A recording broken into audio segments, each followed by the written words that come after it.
Pronto, Guaranha. Alô, boa noite, meus caros ouvintes dessa segunda live. Eu me chamo Eduardo Vieira da Costa Guaranha e atualmente sou o presidente da Academia Brasileira da Qualidade. A Academia Brasileira da Qualidade é uma organização não governamental que agora, no final do ano, 10 anos, então é uma organização bastante jovem, cuja grande missão é disseminar a cultura da qualidade no Brasil. Nós, da ABQ, acreditamos que um país desenvolvido e justo, onde as pessoas têm uma qualidade de vida bastante satisfatória, a qualidade está como base dos fundamentos do dia a dia. Então, nós, na ABQ, atuamos em 3 grandes frentes: compartilhamento de conhecimentos, posicionamentos e mudança de cultura. A mudança de cultura, ela vem através do comportamento e ela é bastante difícil e requer bastante tempo. Mas nós temos certeza de que esse caminho é o caminho que nós devemos trilhar. Sejam bem-vindos e aproveite essa nossa live. Ok. Boa noite, gente. Eu sou o Kleber Nóbrega, também um acadêmico da Academia Brasileira da Qualidade, e tenho o prazer de anunciar para vocês a nossa live de hoje, cujo tema vai ser qualidade de vida no trabalho e inclusão social. Nós temos hoje como debatedores os acadêmicos Ana Cristina Limonge e o acadêmico Vivaldo Russo. Como moderadores, o nosso presidente Eduardo Guaranha e esse aqui que vos fala, Kleber Nóbrega.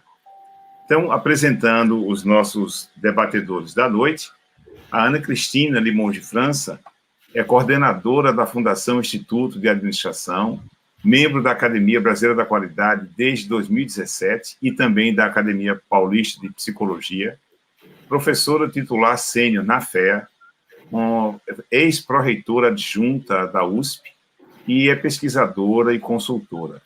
É participante do CPCL da Harvard Business School e membro fundadora da Associação Brasileira da Qualidade de Vida e presidente da Associação Brasileira de Medicina Psicossomática. Cris, seja bem-vinda, boa noite.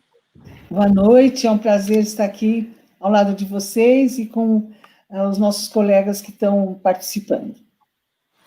O nosso segundo debatedor de hoje é o engenheiro mecânico Vivaldo Russo, que tem pós-graduação em Engenharia Mecânica pela Unicamp, foi diretor-presidente da Eaton de 2003 a 2011, é professor de cursos de extensão junto à Unicamp, membro e ex-diretor da SAE Brasil e é atualmente diretor de estudos e projetos da Academia Brasileira da Qualidade. Vivaldo, seja muito bem-vindo, boa noite. Boa noite, pessoal. Eu estou muito feliz de estar aqui participando dessa live e trazendo algumas conclusões e estudos que estamos fazendo na área de inclusão social, juntamente com o colega Ettore Bresciani e também com a Cris, que agora juntou recentemente ao nosso grupo. Muito bacana. Eu faço o convite a vocês para fazer a inscrição no canal do YouTube da Academia Brasileira da Qualidade e também para que vocês se juntem a nós daqui a pouco para fazer suas perguntas, seus comentários e suas sugestões. O nosso presidente Guaranha vai conduzir agora uma breve introdução de parte dos nossos 2 moderadores. Na sequência, a gente vai iniciar os debates. E aí vai ser muito interessante que vocês participem com seus comentários e perguntas. Guaranha. Tá certo. Obrigado, Kleber. Bem, eu gostaria que a Cris conversasse um pouco sobre a abordagem e fizesse algumas provocações sobre o tema qualidade de vida. Eu sei que terão perguntas muito relativas ao Covid, ambiente Covid, pós-Covid, enfim, que ela faça uma apreciação das palavras iniciais da abordagem que ela indo junto à sua equipe nesse trabalho de qualidade de vida no trabalho dentro desse contexto novo de Covid. Contigo, então, Cris, por favor.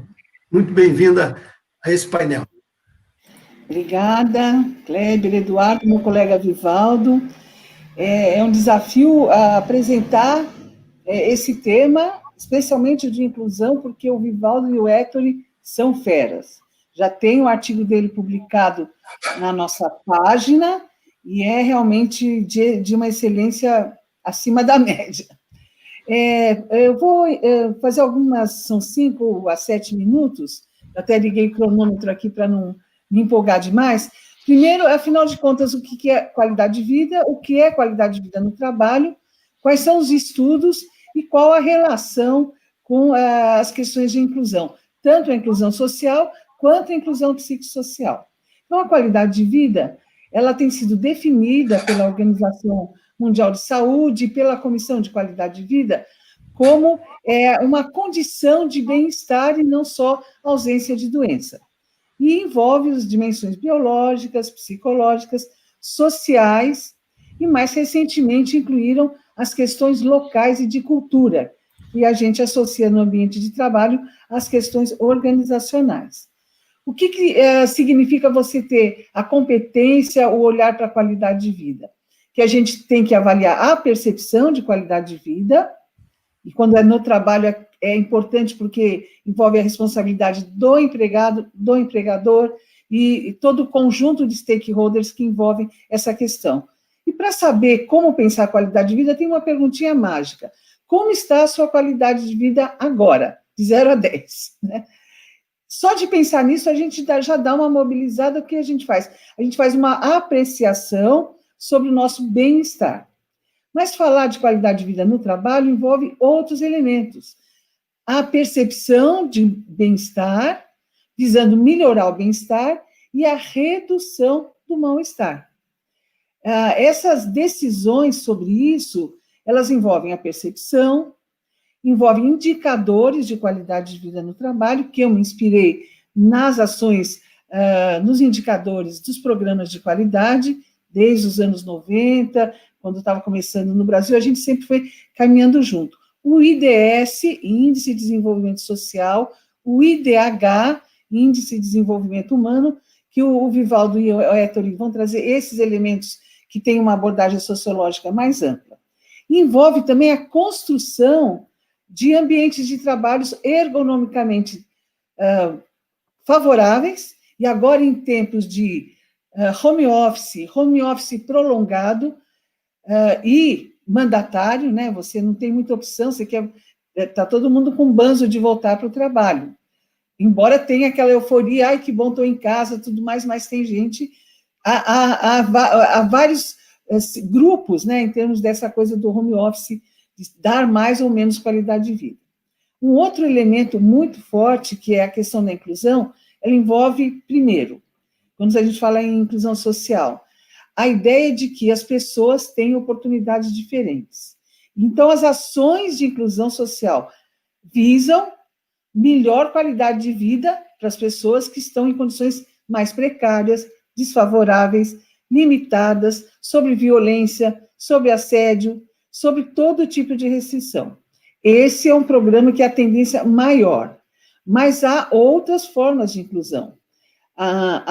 O conceito de multidisciplinaridade, de multicompetências, de respeito, confiança, diversidade cultural, ideológica.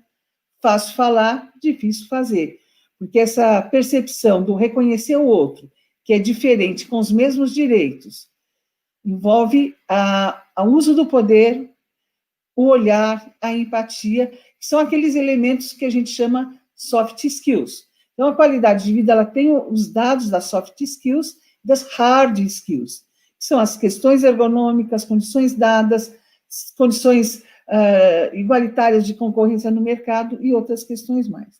Então, esse tema, qualidade de vida, ele é bastante amplo, e ele tem dentro dessas questões inclusão, tanto como um indicador, quanto um valor. Você fazer um programa de qualidade de vida numa empresa em que não pressupõe a inclusão social, desde as questões mais dramáticas de pessoas com deficiência, de as questões de raça, que foram muito cruéis, em geral são a todo momento, ou a questão da negritude, a questão da xenofobia dos asiáticos, que são coisas horrorosas no sentido do humano, porque cada ser humano, ele representa a sua raça, como a gente já viu em outras oportunidades. Então, discutir sobre isso é ter uma atitude mais evoluída de olhar sobre as diferenças e de realmente assumir práticas, valores, critérios e ética na convivência das pessoas dentro e fora do trabalho. Então, esse é um escopo inicial, e eu tenho certeza que todo mundo também já se sentiu responsável por algum tipo de inclusão, ou também já se sentiu excluído, né, em relação a oportunidades, a percepção a respeito ao direito à voz e outras coisas mais.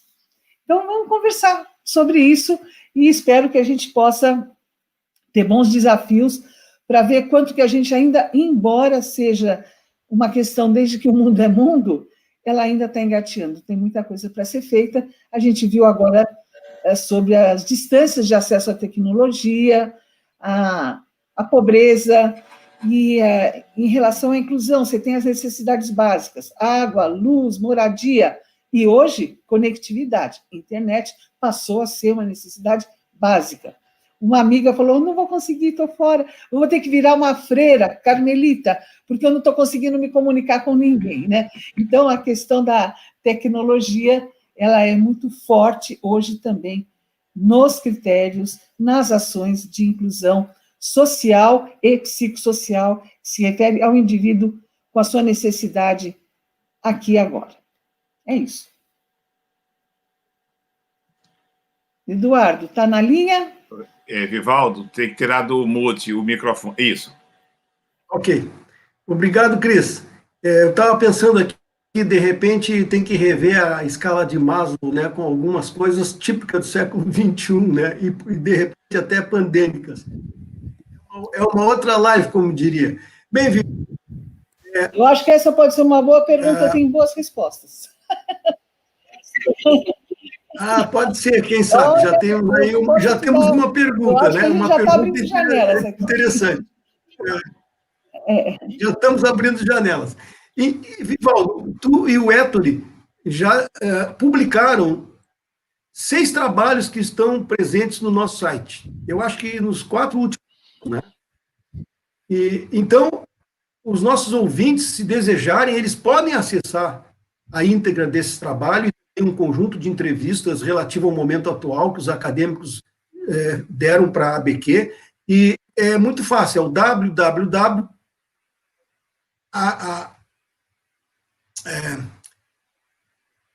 abqualidade.org.br, né? Eu vou botar aqui nas anotações, tá? Vou colocar. Isso, então, pode facilitar o interesse das pessoas, mas eu pediria, então, que tu também desse um panorama inicial da abordagem para nós possamos esse aquecimento sobre o tema e passar a palavra às perguntas posteriormente. Obrigado. Obrigado, Guaranha. Pessoal, na verdade, com o problema da pandemia, o Brasil, que tem uma dimensão continental, foi coberto pelo canal de televisão, né, e as imagens que apareciam eram chocantes para mim, porque a gente sabe que tudo que a Cris acabou de falar agora, que nós temos problemas com pobreza, miséria, distribuição de renda, desigualdade social e de renda, mas as imagens que foram mostradas pela televisão foram realmente chocantes, porque era muito similar com alguns países que têm pobreza extrema na África, no sul do deserto do Saara, e também algumas regiões do sul da Ásia. Então, acho que não há dúvida para todo mundo agora que percebeu a necessidade do governo montar políticas realmente efetivas de combate não só à pobreza, como as outras dimensões da inclusão social que a Cris acabou de dizer agora, né?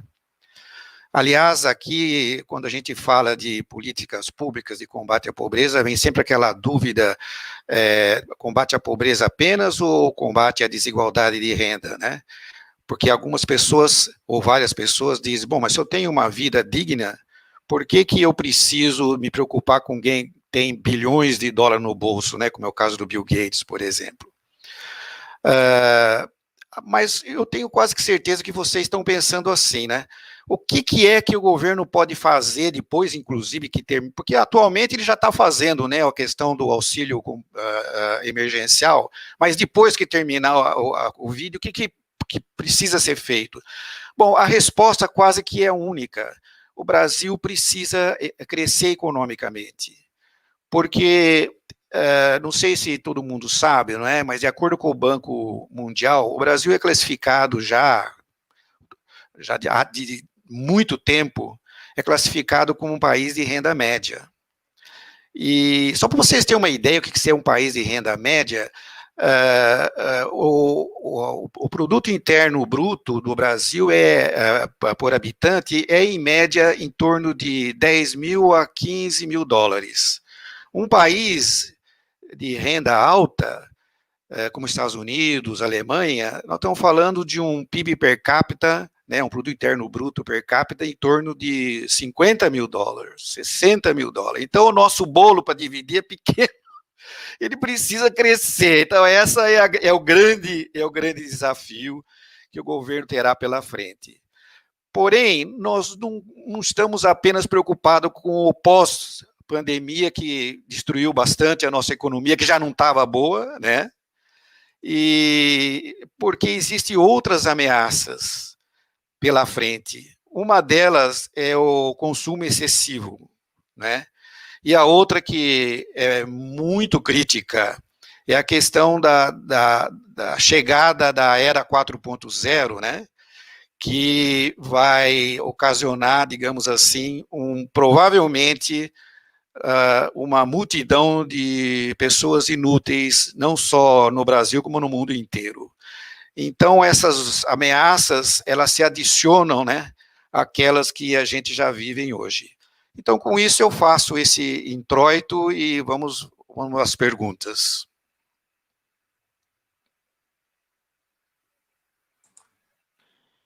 Obrigado, Vivaldo.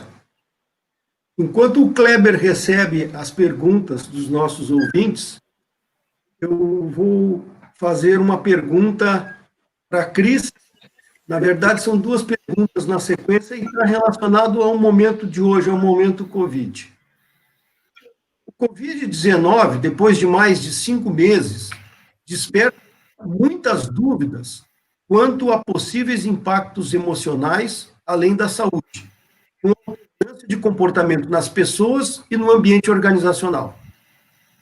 As duas perguntas que eu faço estão relacionadas.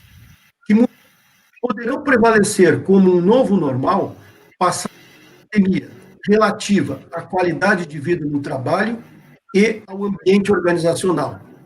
Então, essa primeira pergunta é relativa às mudanças já perceptíveis.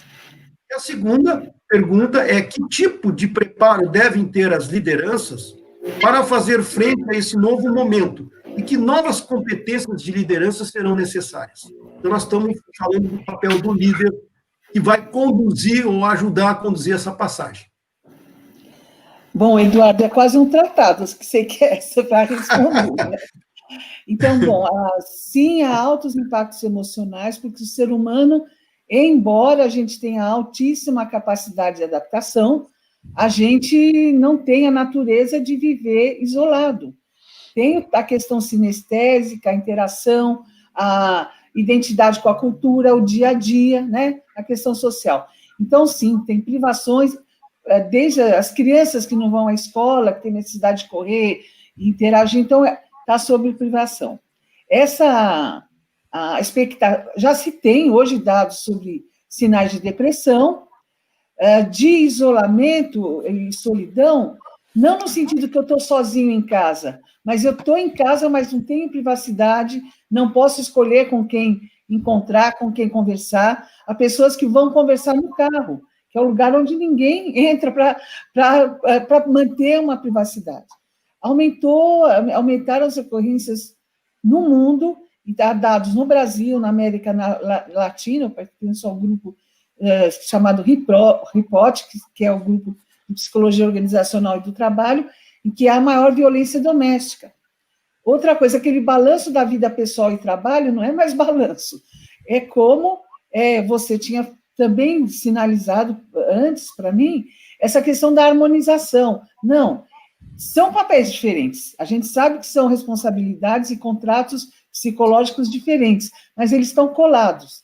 Então, você está fazendo uma interação, outro dia uma gerente, um grupo de gerentes, o marido apareceu no fundo varrendo a casa de bermuda. Ele queria aparecer no trabalho da mulher dele, né? Para dizer, eu estou segurando aqui as tarefas domésticas. Então, esse novo hoje de manhã também, o filhinho junto, queria entender o que era inteligência artificial, 2 aninhos, 3 aninhos. Então, essa junto e misturado, junto com uma sociedade VUCA, né, que o Bauman sinalizou, sociedade líquida, ele traz o que eles dizem, eu vou tentar encurtar a resposta, uma ameaça da 4ª pandemia, que é de transtorno mental. O que significa isso? A gente tinha a crise das depressões, que já se sabe que isso se estuda fortemente, há todo um trabalho há mais de 20 anos, combate à depressão, nos últimos 5 anos, bipolaridade, as sociopatias, e agora a gente vai ter um conjunto de transtornos mentais que, apesar de estarem instalados, tem que entender a questão da produtividade e da convivência de certo. Então, os líderes, resumindo um pouquinho, eles já são exigidos em soft skills, relacionamento, inteligência emocional, a percepção do bem-estar do outro, além das entregas hard.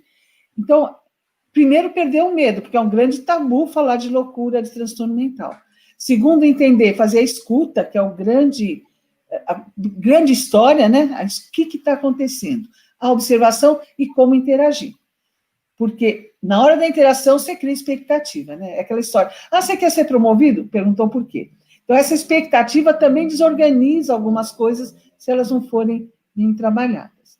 Então, a gente tem bastante trabalho no sentido da qualidade da interação e no sentido de que, sim, a questão do comportamento humano está mudando radicalmente no novo normal, desde a solidariedade até as questões que a gente chama psicológicas, sociais, etc. Desculpa ter me estendido, viu, pessoal? Não, mas eu acho que eu fiz uma pergunta grande demais mesmo, mas eu fico bastante satisfeito eu entendi bastante bem a tua resposta. Obrigado, Cris. Eu treinei, não podia dar vexame. Meu amigo Vivaldo, então, esse trabalho teu do Ettore, né, é um trabalho relevante para a ABQ, e tem algumas questões que talvez seja interessante a gente compartilhar o entendimento. A primeira é que eu gostaria que tu falasse da relação existente entre o PIB, felicidade e bem-estar social, como métricas relacionadas à inclusão social. Como é que se relacionam essas questões do PIB, o índice de felicidade e o bem-estar social dentro de uma natureza de dizer que isso pode dar uma ideia do que é a inclusão social? Perfeito, Guaranha. Nós dissemos que o crescimento econômico é fundamental, né, para que a gente possa aumentar o bolo e poder repartir. Mas, e o PIB é uma medida, né, desse crescimento econômico. Mas o PIB, ele não diz tudo, né? A Cris acabou de dizer agora as várias dimensões do bem-estar social. E então nós precisamos também de outras métricas, não é? E então a gente pode imaginar que as grandes instituições internacionais procuram criar essas métricas. E uma delas que é muito usada é o Índice de Desenvolvimento Humano, que foi criado pelas Nações Unidas e que é um indicador, né, um índice composto por 3 dimensões. Uma delas é a própria renda, a outra é a saúde e a outra é o acesso à educação. Existem outras instituições internacionais que têm definições do bem-estar muito mais ampla do que essa das Nações Unidas. E uma coisa interessante, quando a gente analisa um indicador como, aliás, desculpe, um índice como esse, que na verdade o índice é uma composição de indicadores, a gente percebe que existem lá dimensões objetivas. O que são dimensões objetivas? São aquelas que podem ser avaliadas através de terceiro e não pela própria pessoa, né? No meu caso, por exemplo, da saúde, por exemplo. Mas também existem métricas que nós chamamos subjetivas, né? Então tem o tal do bem-estar subjetivo, que também é conhecido por felicidade, né? E então, normalmente o pessoal, por ser subjetivo, faz uma entrevista com a pessoa que faz parte da amostra, quando se faz uma análise de uma nação, por exemplo, e essa pessoa, quando responde, ela traz a sua própria concepção de qualidade de vida, né? A Cris falou agora recentemente da nota de 0 a 10, né? É uma escala conhecida, né? Em que a própria pessoa entrevistada define o que é 0 e o que é 10. Então, é feita uma pergunta para ele assim, olha, se você considerar a sua vida hoje, né? Então, ele faz uma análise, obviamente, aí de 5 anos para trás e 5 anos para frente, ele fala, e a pergunta é, qual é a condição que você pode conseguir na sua vida onde você tenha a felicidade maior? Esse daí, então, define o 10. E fazendo a mesma pergunta no sentido da pior condição, define o 0. Aí vem a terceira pergunta, que é fundamental. Pergunta para ele, e hoje você está em que degrau? Então, essa é uma análise subjetiva e o pessoal convencionou chamar de felicidade, né? Existe um grupo, né, nós falamos das organizações internacionais de especialistas na área de análise do bem-estar subjetivo, que publica um relatório anual, né, lá nos Estados Unidos, que abrange o mundo inteiro sobre a felicidade. Nesse relatório, chama Relatório da Felicidade no Mundo, né, ou se não, World Happiness Report, né, e esse relatório avalia basicamente 3 dimensões da felicidade. A primeira é uma dimensão mais estática, que é a dimensão da satisfação da vida, né, que pode ser usada a escada como um critério de avaliação. Mas o bem-estar subjetivo, ele não só depende dessa avaliação mais estática, ela tem uma avaliação mais de curtíssimo prazo, que são os sentimentos das pessoas, do que está acontecendo com ela no momento. Então, são os afetos positivos e negativos que eles sentiram ontem, né? Então, através dessas 3 dimensões, se monta os índices de felicidade. E aqui vai, para eu terminar a minha resposta, uma curiosidade interessante. Apesar do Brasil ter um índice per capita médio, apesar de nós termos, digamos assim, uma colocação muito ruim perto dos outros países no índice de desenvolvimento humano, quando usa a desigualdade como ajuste, nós somos um país nós estamos muito bem colocados nesse relatório que eu acabei de dizer, que analisa mais de 150 países, nós estamos em 32º.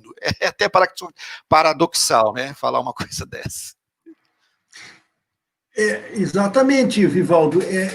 Esse índice, quando eu li o trabalho de vocês, me chamou muito a atenção, e existe uma explicação coerente para isso, ou seja, o brasileiro é otimista, o brasileiro se contenta com pouco, o brasileiro acha que futebol, carnaval e samba está tudo bem, ou seja, isso, o Brasil, inclusive, ele caiu algumas posições, porque ele já esteve, se eu não me engano, na 18ª, 20ª, então ele era mais feliz ainda, e agora caiu para depois do 30º, né, nessa posição. Tem alguma explicação, ou de repente a Cris possa até ajudar nisso, porque realmente a gente fica intrigado, né? Como que, por um ponto até bom, porque as pessoas se sentindo felizes significa dizer que elas estão de bem com a vida, pelo menos dessa forma. Mas a explicação técnica seria qual? A explicação técnica foi dada assim en passant, né? Então é o seguinte: quando eu monto um índice de bem-estar com dimensões objetivas, quem está impondo essas dimensões são especialistas, são terceiros. Mas quando eu faço uma entrevista de uma pessoa e pergunto para ela montar a escala de 0 a 10, ela que está colocando o que ela sente como bem-estar, não é? Então, vou dar um exemplo prático. Uma pessoa que, por exemplo, está fazendo uma faculdade, talvez ele coloca lá como alvo de felicidade máxima ser um pós-doctor. Mas talvez uma outra pessoa coloca como nota 10 para ele, se ele alcançar um dia, de ser titular do time de várzea da cidade dele. Então, uma coisa é você estar mal com índices que são impostos por outros, e uma coisa você está bem com a sua própria vida, que você define para você mesmo. Então, até eu discuto com alguns colegas meus, né, sobre esse assunto, eu falo assim, nós brasileiros sofre, mas nós vivemos feliz.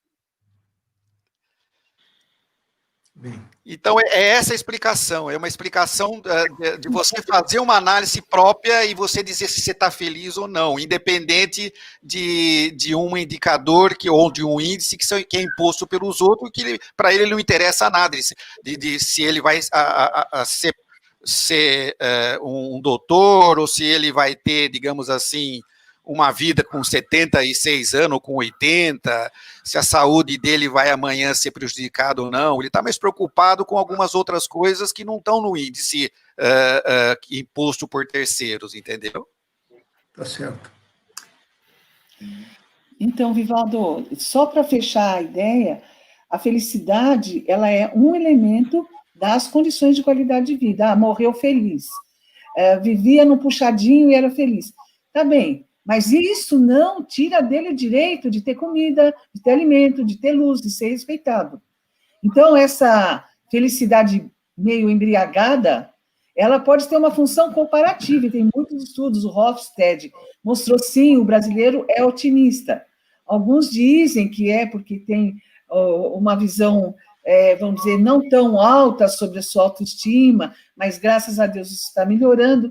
Não é só a questão de futebol, cerveja e tal, isso é futebol, carnaval e essas coisas, que isso é uma imagem da exuberância cultural dessa que existe em outros espaços, e a música e tudo mais.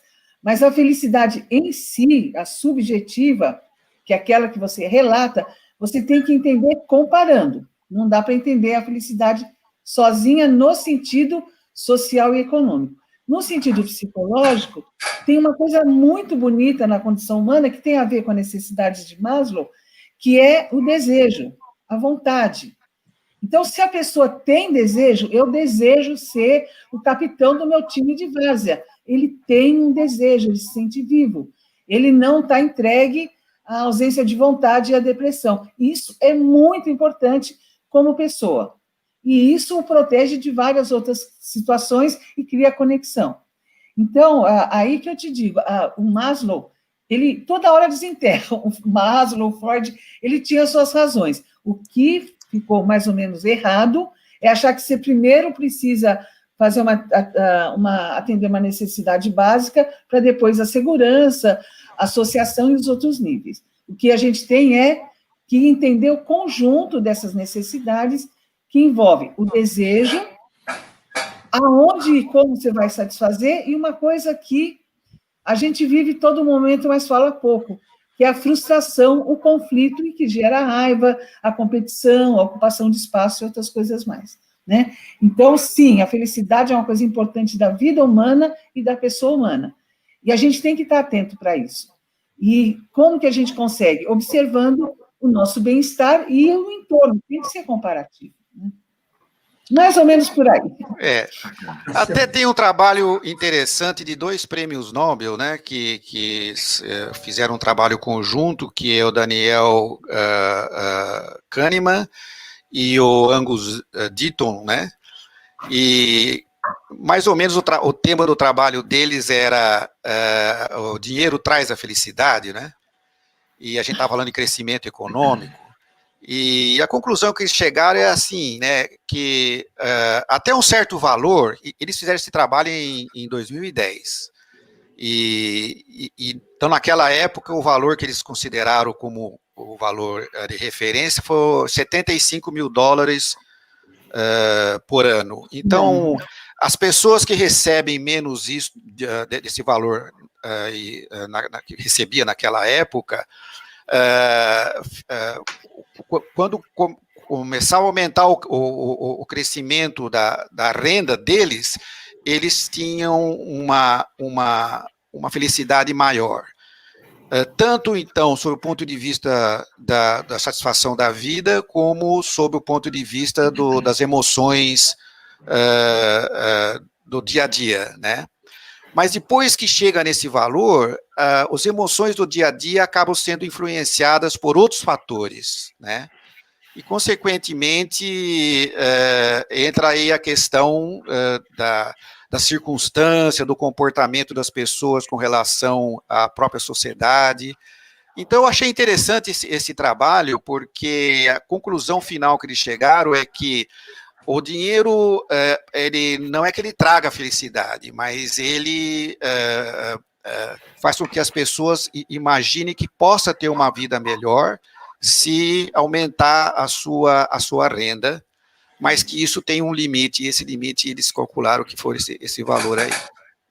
Deixa eu dar um pitaquinho aí. O Eduardo Genetti, né, escreveu o livro Felicidade, que eu adoro, e tem a necessidade objetiva, subjetiva, esses estudos.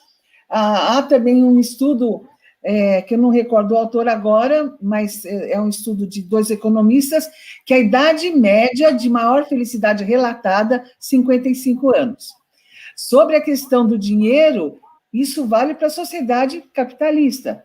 Para uma sociedade indígena, para uma sociedade comunista ou socialista, a pegada é outra. E aí, o que isso tem a ver com inclusão social, né? Todo mundo tem direito de ser feliz. Isso é parte da vida humana, né? Esse é o critério de inclusão. E a ideia é, não, o cara é mais pobrezinho, vai aceitar qualquer porcaria de trabalho. Não, ele tem que ter direito ao trabalho decente. Daí a função da OIT. Bom, vamos ver as perguntas dos nossos...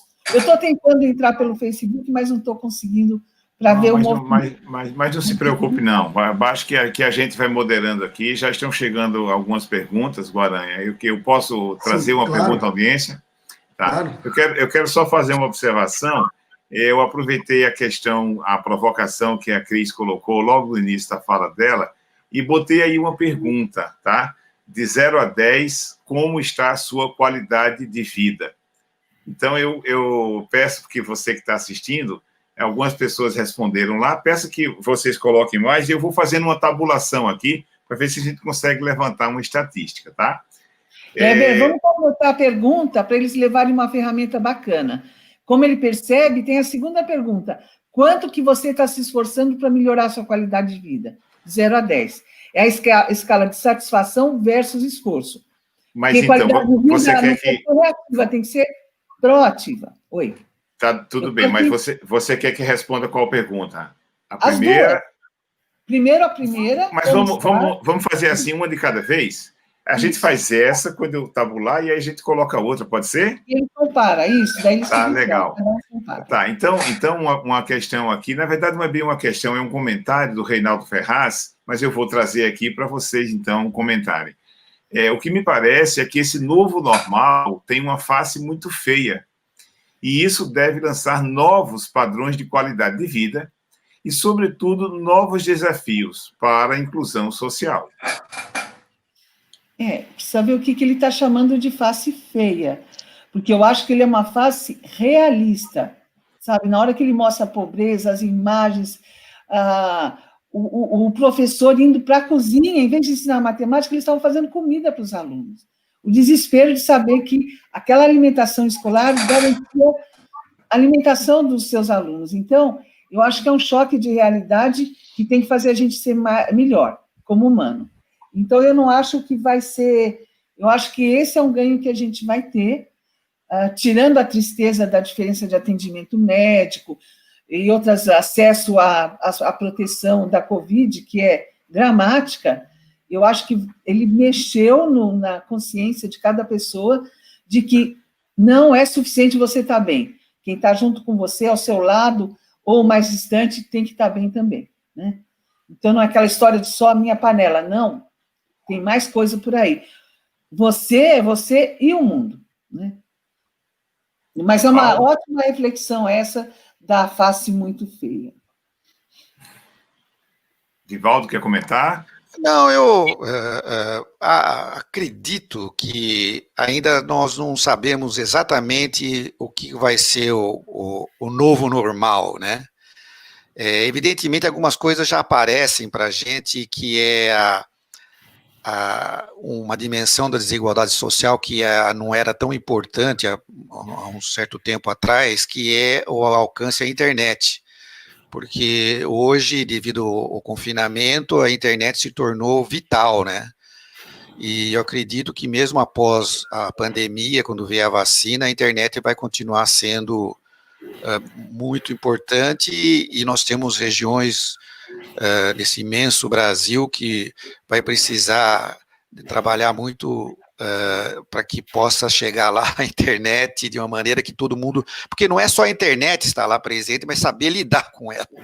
A gente viu aí no auxílio emergencial que, mesmo nos grandes centros, o pessoal tinha um celular na mão, que inclusive nem tinha internet, mas os que tinham, eles tinham dificuldade de operar aquilo, né? E olha, aí a gente não pode também deixar de enfatizar uma coisa que já era crítico mesmo antes da pandemia, que é a questão da educação, né, gente? Isso daí é outro aspecto extremamente importante, que era o antigo e continuará sendo o novo normal. Ok. Posso trazer outra, Guaranha, já na sequência? Sim, claro, Cleber. O Dagnino tem... Depois... Aí você vai dar sua contribuição aí. O Dagnino, ele traz uma pergunta aqui, que ele diz assim: trabalhei em uma empresa em que todos os empregados eram acionistas, o que propiciava um nível de pertencimento muito elevado.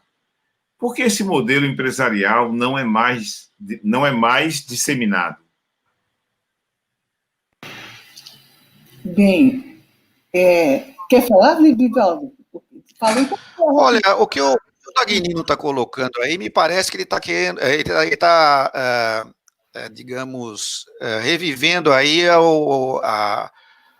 as cooperativas, né? Então, existe naturalmente um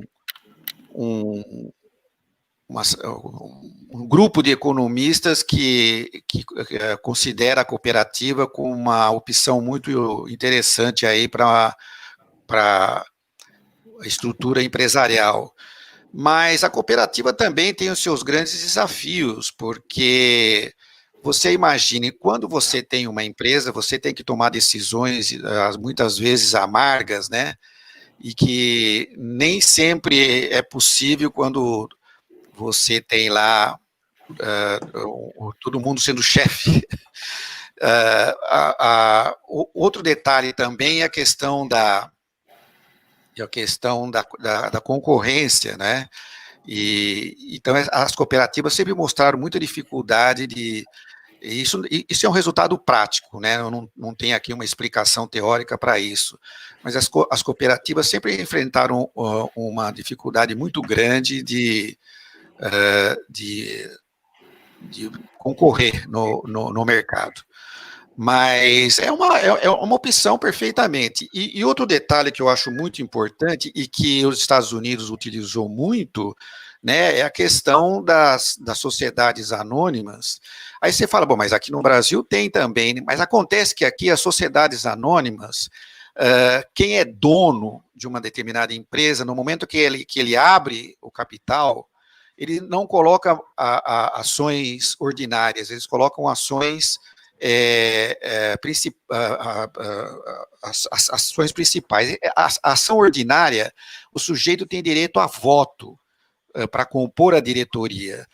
E aí o que acontece? O dono, ele continua com essa maioria dessas ações. Não é como acontece nos Estados Unidos, por exemplo. Então, aí você tem realmente uma pulverização, embora todas as pessoas que trabalhem na empresa não sejam acionistas, mas pode ser, né, porque eles podem comprar as ações a um preço bastante competitivo no mercado, né, os lucros e os dividendos que surgem por consequência vão não para uma pessoa ou duas pessoas que eram dono da empresa, mas vai diluir para todos os acionistas, né, que até a gente costuma dizer a velhinha de Nova York. Então a velhinha de Nova York, ela também passa a ser dona de uma grande empresa tipo Ford, por exemplo, né? Então, eu não sei se eu respondi a pergunta do Dagnino, mas me parece que a pergunta dele se refere às cooperativas. Então, deixa eu colocar a colher nessa história. Você quer falar, Eduardo? Não, era uma outra pergunta. Então, deixa eu voltar nisso. Porque eu tinha até pensado em comentar antes a falsa ideia de que o mesmo cargo ou a mesma alçada, aos acionistas, não tem problema de marginalidade, de assédio, de bullying. Às vezes você tem o mesmo cargo nominal, o mesmo número de ações, mas os jogos de poder, de interesse e de exclusão, eles existem. Então, não é o nível hierárquico que garante a boa qualidade da inclusão com qualidade de vida no trabalho. São valores, ética, respeito, transparência de decisão. Então, são coisas ligadas à cultura e à personalidade das pessoas. A competição predatória, a mentira, a difamação. Eu fiz uma listinha de coisas que tiram a qualidade de vida do trabalho, mesmo em pessoas, times de trabalho, iguais, o mesmo cargo, ou cooperativas. Tem uma cooperativa que a pegada é forte, que é em Guaxupé, do café, né? Ali eu acho que eles concorrem mundialmente e são muito fortes. Então, a gente tem algumas cooperativas no Brasil que são muito interessantes e eles têm programa de qualidade de vida. Existem algumas ações, alguns programas que eu acompanhei muito de perto. Então, para um modelo econômico pode estar um pouco vulnerável, mas alguns casos de muito sucesso, competitividade com qualidade de vida, que é a grande discussão. Então, Dagnino, essa solução de acionistas e mesmo o patamar hierárquico não exclui o elemento exclusão, assédio, não pertencimento. Às vezes, ele fica que nem família, são todos irmãos, todos os filhos são tratados iguais. Na hora que você abre a porta lá, você vê o tamanho da encrenca, né? Então, é o tal da importância do olhar dos soft skills, das questões psicanalíticas, né, as questões psicossociais e a escuta. É isso. Mas é um tema muito importante isso. É a falsa igualdade. A Cristo já estava praticamente respondendo uma pergunta, mas eu vou formular porque eu acho que é importante, dada a missão da ABQ, né? Nossa missão é a qualidade da gestão, né? Então, quando nós estamos falando agora em inclusão social, qualidade de vida no trabalho, a pergunta que eu faço é como que a gestão ela está enxergando para esses dois aspectos? Ou seja, qual é a lacuna de gestão que nós temos para gerir uma qualidade de vida e para uma inclusão social me parece, é abismalmente diferente e o gap é grande se compararmos com uma gestão de eficácia dentro de uma concorrência de um produto no mercado internacional. Ou seja, eu queria que nós falássemos do gap de gestão que nós enxergamos em termos de qualidade de vida e inclusão social, a forma pela qual se trata, a forma pela qual se acompanha e se dá atenção ou se fazem políticas a respeito. Ou seja, o aspecto é gestão sobre isso. Então, Eduardo, esse problema ele é importantíssimo. Talvez essa seja a grande mudança de qualidade de vida no trabalho nas empresas. Ela sempre foi vista como penduricalho, né? É um enfeitinho para agradar, tapinha nas costas, ou então para concorrer em algum ranking de melhores empresas, para ter, né? É mais ou menos aquela coisa, você sabe a política e a missão da qualidade na sua empresa? Era uma coisa muito de verniz, né? E não são todas, há empresas que fazem de verdade, são respeitáveis, há muitas décadas. Eu posso dizer desde os anos 90, isso já dá 2 gerações, que são de verdade, têm valores. Então, o principal primeiro, o abismo é imenso. Primeiro, de ferramentas. Segundo, de status.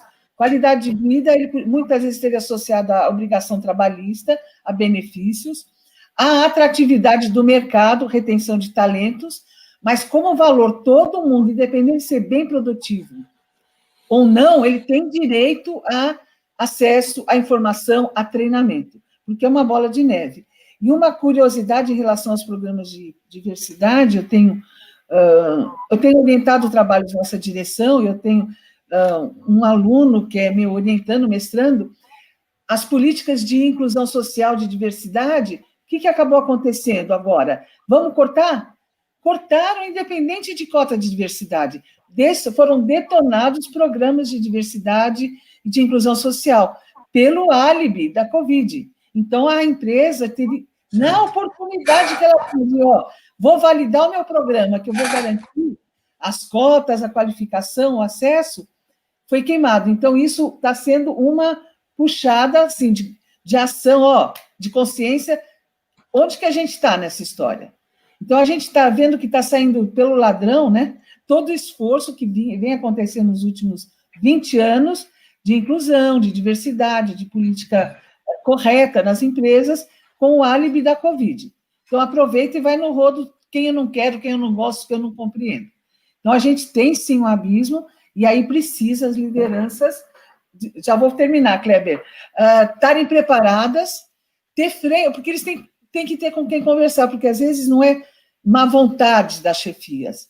Primeiro tem a permissão de ser malvado, né? O chefe tem que ser mal, tal. Se ele é muito bonzinho, ele vai ser fraco. Não é isso. A gente já sabe, com as questões da meta-qualidade, que a pessoa que é correta, que é ética, ela consegue um resultado tanto de competitividade de produto como de relacionamento muito mais sustentável.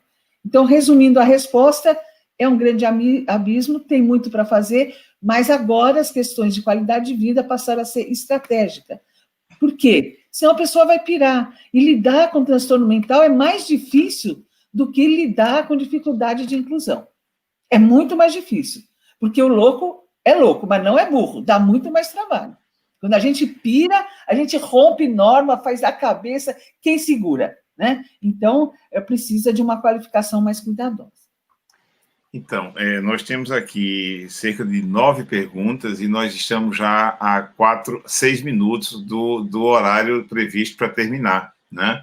Então, eu vou passar uma questão aqui do Caio Becker para os dois. Eu só vou pedir mais brevidade na resposta para a gente não ultrapassar o tempo, né? O Caio Becker faz a pergunta para Cris e Vivaldo. O confinamento social que estamos vivendo tem provocado tristeza, angústia e outros fatores negativos. Como estudiosos dessa questão, o que vocês podem dizer para as pessoas? Quer falar, Vivaldo? Não, essa vez eu preciso que você assuma, porque está na sua área da psicologia. Hoje à tarde eu estava na associação... Você é especialista nisso. Todos nós temos que ser agora, né? Hoje à tarde eu estava numa live na Associação Brasileira de Qualidade de Vida e o assunto era exatamente esse, o que cada um pode fazer e as empresas estão fazendo. Primeira coisa é um passo de cada vez, não ter altas expectativas em relação à superação de tristeza, angústia, e com cuidado, e mais caminhar. Outra é diagnóstico precoce. Então, se você vê que alguma coisa está estranha, que você está com dificuldade de se alimentar, ou alguém do teu lado, então, buscar ajuda. E há muitos centros de ajuda no sentido da orientação de atendimento psicológico. E são centros, o Brasil é muito especializado nisso. A gente tem profissionais, o Conselho Federal de Psicologia e os outros grupos, a gente tem, na Associação Brasileira de Medicina Psicossomática, tem um grupo que é só sobre questão de suicídio, né? A Rosemary Tamal é a presidente, então é SOS Suicídio. Eles fazem socorro contínuo. Então, primeiro, 3 pontos. Diagnóstico precoce, prevenção, então, criar oportunidade de diálogo, atividades de lazer e não ter alta expectativa, um passo de cada vez. Um passo. Alimentação, atividade física, né? O biopsicossocial. Falei pouco, Kleber? Dá para falar uma hora disso. Então, nós temos a dizer isso, tem que cuidar mesmo. 3 pontos. Tá ok. Vivaldo quer complementar? Não, eu só gostaria de complementar a Cris na questão anterior, em que nessa questão da governança é muito importante que se tenha indicadores para tudo isso que ela falou, em termos aí da ética, do desempenho das pessoas, né? Compliance, né? E isso vai permitir que a empresa possa perceber isso no alto escalão, evidentemente, se aqueles valores e aqueles princípios estão sendo realmente atendidos, né? Então, como você falou aí, a questão da dispensa, aproveitou o Covid, e isso pode ser facilmente pego através de uma análise desses índices, e a empresa também, que se preze, ela deve ter também um ombudsman, né, que permite, inclusive externo, que permite essas pessoas que se sentiram injustiçadas ou ombudsman, possa reclamar, né, para o alto escalão que está havendo esse tipo de injustiça, entre aspas, né? Ok. Guaranha, eu sei que nós estamos terminando o tempo, mas eu vou colocar uma última questão aqui para a Cris, que é bem rápida. É uma pergunta do Haroldo Ribeiro. É uma pergunta direcionada à Cris. Vivaldo, não fique com ciúme dessa vez, por favor. Fico feliz. Ele diz assim: quais são os 3 a 5 principais parâmetros de uma empresa para definir uma política de qualidade de vida no trabalho? Legal. Bom, a primeira questão é você ter um método. E nesse método vai entrar um pouquinho no PDCA que todo mundo conhece, né? Então, você poder fazer um diagnóstico. A outra questão, precisa de alguém especializado em relação a isso. Qual que é o grande problema hoje? A qualidade de vida, ela sempre é uma atividade voluntária junto com outras atividades. É importante ter uma comissão, essa comissão definir os objetivos, a ideia do diagnóstico, ele vai sinalizar qual seria uma agenda. Então, os pontos: ter um método, fazer um diagnóstico, ter uma comissão que seja vertical, porque os segmentos hierárquicos variam as suas necessidades sociais, econômicas, psicológicas, e as estruturas, ter uma agenda. Tanto essa agenda seria a agenda de ações e programas de qualidade de vida com indicadores de satisfação e esforço, quanto o balanço dessa agenda. Então, ter pelo menos 2 ações de natureza biológica, psicológica, social e organizacional. Por quê? Às vezes a empresa faz uma ação muito caprichada, tem um caso emblemático, que era assim, bom sono. Então, aquele ano, eles implementaram ventilador, colchão, móveis, cama, tal. Mas eles pegaram e associaram isso a outros elementos ligados à área psíquica e familiar. Resumo da ópera: não adianta você estar sarado e estar pirado. Ou você está Quer dizer, adianta, porque pelo menos você não vai ter outros problemas, embora essas coisas conversem, né? Então, a ideia é que para você ter qualidade de vida, você tem que trabalhar com diversos indicadores. Alguns preferem dar ênfase à espiritualidade ou às questões ergonômicas, mas isso está claro. E simplificar. É uma questão complexa, mas buscar soluções simples. Então, ter uma agenda e ter metas definidas. Outro problema é o orçamento. Não precisa gastar muito, mas ele tem que ter orçamento próprio, porque isso mostra a intenção de que você está investindo numa cultura de melhorar o bem-estar e reduzir o mal-estar, associado à prevenção de acidentes e outras questões mais, e as questões de violência doméstica, que são muito maiores do que a gente imagina, e agora, então, e as questões todas ligadas à violência dentro do local de trabalho, que inclui o assédio, a difamação, esse joguinho, né, da maldade que vingou, e que virou diversão para alguns e virou depressão para muitos. Ok. Pessoal, além de ficar trazendo as questões da audiência, eu tenho um papel, né, chato de delimitar aqui a questão do tempo. Então, Guaranha, eu devolvo a palavra a você para os encaminhamentos finais aí da nossa live de hoje. Tá bem, Kleber? Passa rápido, voou, né? Olha, tem umas 6 questões aqui, pelo menos, não respondidas, mas... Eu passo então, para o Vivaldo fazer as suas considerações finais, posteriormente a Cris também, e aí eu gostaria de, ao final, antes de me despedir de todos, fazer uma propaganda da nossa próxima live, tá certo? Então, Vivaldo e Cris, por favor, façam as considerações. Então, eu tive um insight agora, porque quando a Cris acabou de falar, deu essa última resposta, veio para mim uma preocupação, que é uma preocupação do nosso plano estratégico da ABQ, né? Que é o seguinte: tudo isso que ela falou, geralmente é exercido por empresas de tamanho grande e médio, mas nós temos no Brasil uma quantidade enorme de pequenas e microempresas, e elas não fazem nada disso.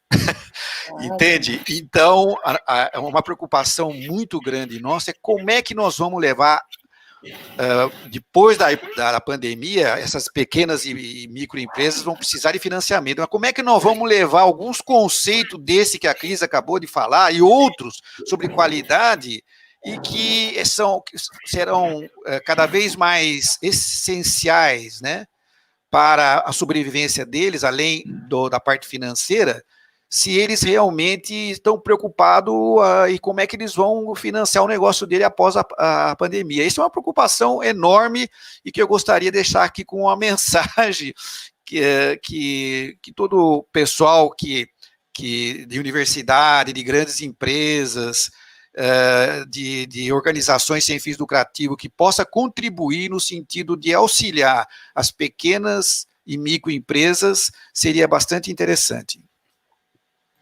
Muito bom. Bom, esses insights, eles são bem legais. E é aquela história, o Brasil não conhece o Brasil, né? Eu dou aula no curso do mestrado profissional em empreendedorismo da USP, da FEA, e a gente trabalha muito qualidade de vida do empreendedor. Os movimentos de empreendedorismo e qualidade de vida existem de fato.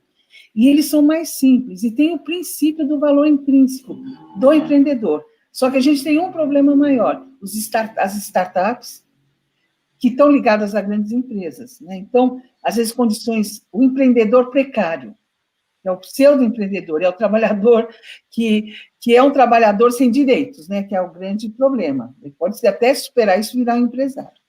Então, é uma preocupação importante, mas há experiências belíssimas sobre isso, inclusive com essa metodologia do BPSO, que eu também me surpreendi da efetividade. Então, a questão é dar o primeiro passo, né? Buscar ajuda e também fazer o autocuidado.